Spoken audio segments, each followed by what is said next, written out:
ফ্যাসিজমের দোসররা একেবারে গ্রথিত অবস্থায় আছে, সেখানে ওভারনাইট সবকিছু টান দিয়ে চেঞ্জ করে দেওয়াটা সম্ভব না। একটা উদাহরণ, যেটা আমার নিজের চিন্তা, এটাকে সরকারের ভাষ্য হিসাবে নেবেন না।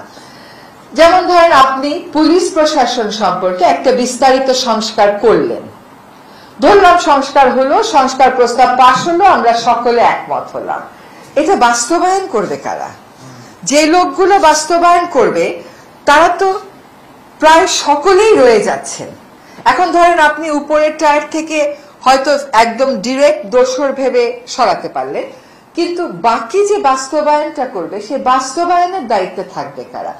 দীর্ঘদিন পুলিশের থেকে সরে আসি, আমাদের সাধারণ মানুষের দিকে আসি। দীর্ঘদিন ফ্যাসিজমের আবহে থেকে থেকে আমরা কি চিন্তা চেতনায় যথেষ্ট মুক্ত, স্বাধীন এবং সঠিক? এই জায়গাটাও কিন্তু একটা বড় চিন্তার ব্যাপার আছে।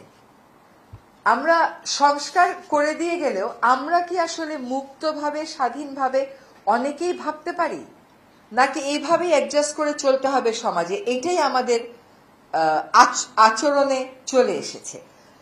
ফলে সংস্কার করা সম্ভব, নিয়মে কাগজে সংস্কার করা সম্ভব। এখনো বাংলাদেশে যে আইন কানুন ছিল, সেই আইন কানুনগুলো যদি জনস্বার্থে মানা হতো, জনস্বার্থে ব্যাখ্যা হতো, জনস্বার্থে প্রয়োগ হতো, তাহলে হয়তো এই অসহায়ত্বের মধ্যে আমরা পড়তাম না। ফলে আমাকে যদি স্বপ্নের কথা বলেন, আমি বলবো আমার স্বপ্ন, আমার এটাও তো একটা স্বাধীনতা। যিনি আমাকে ফোন করছেন ওনারও একটা বিশেষ জটিলতার কারণেই ফোন করছেন। এখন একটু বলি আমার কাছে স্বপ্নটা কি। আমার কাছে স্বপ্নটা হচ্ছে ব্যক্তি পর্যায়ের স্বাধীনতা, পেশাগত পর্যায়ের স্বাধীনতা, রাষ্ট্রীয় পর্যায়ের স্বাধীনতা। আমার কাছে হচ্ছে আমি যে মত প্রকাশ করতে পারছি, আজকে যে কথাগুলো বলতে পারলেন, এই কথাগুলো কোনোদিন তো বলতে পারেননি। কতদিন আগে মায়ের ডাকের একটা অনুষ্ঠানে গেলাম জাদুঘরে, ওরা বললো এই জায়গায় যে আমরা অনুষ্ঠান করতে পারবো, আমরা কোনোদিন ভাবতেই পারিনি। কারণ বেশিরভাগ সময় তাদেরকে রাস্তায় অনুষ্ঠান করতে হয়েছে। তারা একটা হল ভাড়া নিলে দেখা গেল ওইটা ক্যান্সেল করেছে, ওই হলটা বন্ধ করে দিয়েছে, ওদেরকে করতে দেয়নি। এখন আপনি দেখেন, স্বপ্নটা আমাদের যেন ছোট না হয়, এটা হচ্ছে আমার একটা বড় কথা। অনেক দিন দলীয় শাসন, অপশাসন, ফ্যাসিবাদের মধ্যে থেকে থেকে কতগুলো জিনিসকে আমরা সমাজে নর্মস হিসাবে ধরে নিয়েছি, কিন্তু সেগুলো আসলে সমাজে নর্মস হতে পারে না। ওইখান থেকে নিজেদেরকে আমাদের বুঝাতে হবে যে আমরা আসলে সত্যিকার অর্থে একটি আদর্শ রাষ্ট্রের জন্য যাত্রা শুরু করতে চাই। একটা আদর্শ রাষ্ট্র পাওয়া 1.5 বছর, 1 বছর, 2 বছর, 6 মাসের ব্যাপার না, কিন্তু যাত্রাটা আমাদের যেন দৃঢ়ভাবে শুরু হয়। আমরা মত প্রকাশের স্বাধীনতা যেমন চাই, আমরা চিন্তার স্বাধীনতাও তেমন চাই। সবচাইতে বড় স্বাধীনতা আমাদের দরকার হচ্ছে যে আমি আমার বিচারটা পাবো। কিন্তু আমরা শুধু বিচার মানে একটা অর্ডার বা একটা জাজমেন্ট, তা কিন্তু না। জাজমেন্ট আর অর্ডার কিন্তু বিচার না, এটার বাস্তবায়নটা বিচার। সময় মতো আপনি বিচার না পেলে, সময়ের 20 বছর পরে গিয়ে বিচার পেলে, 30 বছর পরে গিয়ে বিচার পেলে, সেটা আসলে আর কতটুকুন বিচার থাকে। কাজে আমরা এমন একটা সমাজ চাই যে সমাজে সময় মতন বিচারটা হবে।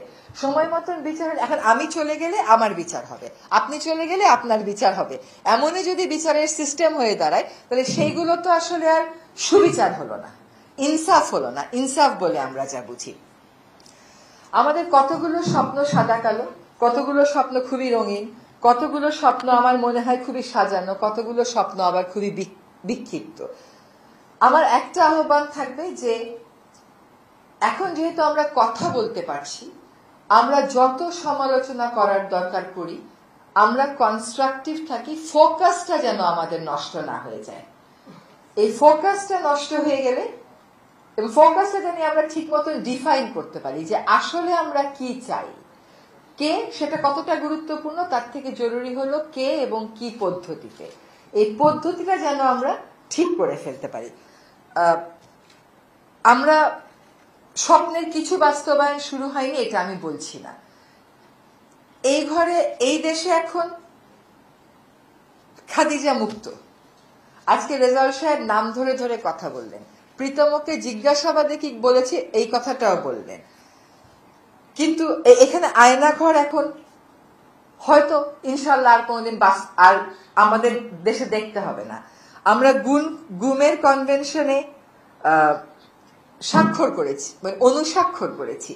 এগুলো তো স্বপ্ন বাস্তবায়নের প্রক্রিয়া। খুব দ্রুততার সাথে হয়তো আমরা চাই, খুব দ্রুততার সাথে হয়তো হচ্ছে না, পদ্ধতি নিয়ে অনেকের হয়তো আপত্তি আছে। আমরা সবগুলো কথা যেন বলি, সবগুলো কথা শোনা হয়, সবগুলো কথা পড়া হয়, সবগুলো কথা বিবেচনায় নেওয়া হয়। যেমন কোথাও একটা কাউকে নিয়োগ দেওয়া হলে সাথে সাথে অনেককে নিয়োগ দেওয়া হলে বলা হচ্ছে না ও ভালো না, সেটা কিন্তু বিবেচনায় নিয়ে বদলানো হচ্ছে।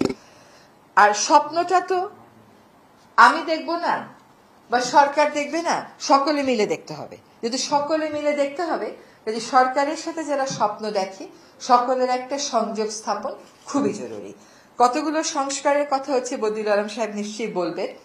এই সংস্কার প্রক্রিয়াটা শুরু হয়েছে ওই স্বপ্নগুলোকে ধারণ করে।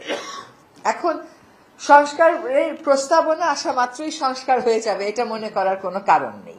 তারপরে আমরা কি করব, কি করতে হবে, কেমন করে রাজনৈতিক ঐক্যমত গড়তে হবে, এগুলো অনেক বড় পরিসরের কাজ আমাদেরকে করতে হবে, সকলকে মিলেই করতে হবে। আর যদি আমি আমার কয়েকদিনের অভিজ্ঞতার কথা বলি বা আপনাদের থেকে যা শুনলাম, আমার নিজের কাজ করার অভিজ্ঞতা থেকে বলেছি, আমার মনে হয় কি স্বপ্নের যেভাবে করে রাষ্ট্রটা শাসিত হয়েছে, কখনো কখনো শোষিত হয়েছে দীর্ঘ সময় ধরে, তাতে রাজরাজরাদের এক ধরনের স্বপ্ন থাকে। সেই রাজরাজরাদের স্বপ্নটা হচ্ছে ক্ষমতাটা আমি কেমন করে ধরে রাখবো। আর সাধারণ মানুষের এক ধরনের স্বপ্ন থাকে, সেই স্বপ্নটা হচ্ছে যে আমাকে একটা জবাব নিতে হবে, আমার অধিকারটা আমি সংরক্ষিত করব।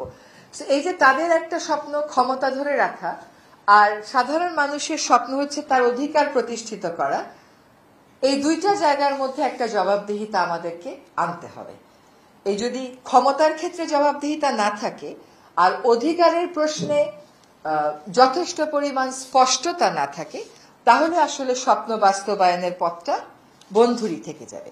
তো আমার দৃঢ় বিশ্বাস যে ক্ষমতার ক্ষেত্রে জবাবদিহিতা আমরা আনতে পারবো, অধিকারের ক্ষেত্রেও আমরা জবাবদিহিতা আনতে পারবো। আমরা বলতে আমি শুধু সরকারকে বুঝাচ্ছি না, আমরা বলতে সরকারের পাশাপাশি আমরা সক্রিয় সচেতন একটা জনগোষ্ঠীকে বোঝাচ্ছি। আমাকে এখানে আমন্ত্রণ জানানো না কেন, আমরা যেন একজন আরেকজনের হাতটা ছেড়ে না দিই। কারণ ফ্যাসিবাদের দোসররা সবখানে আছে, সবখান থেকে পাল্টা আক্রমণ হবে। আমরা যেন একসাথে পথ চলার যে প্রক্রিয়াটা সেটাকে সুদৃঢ় করতে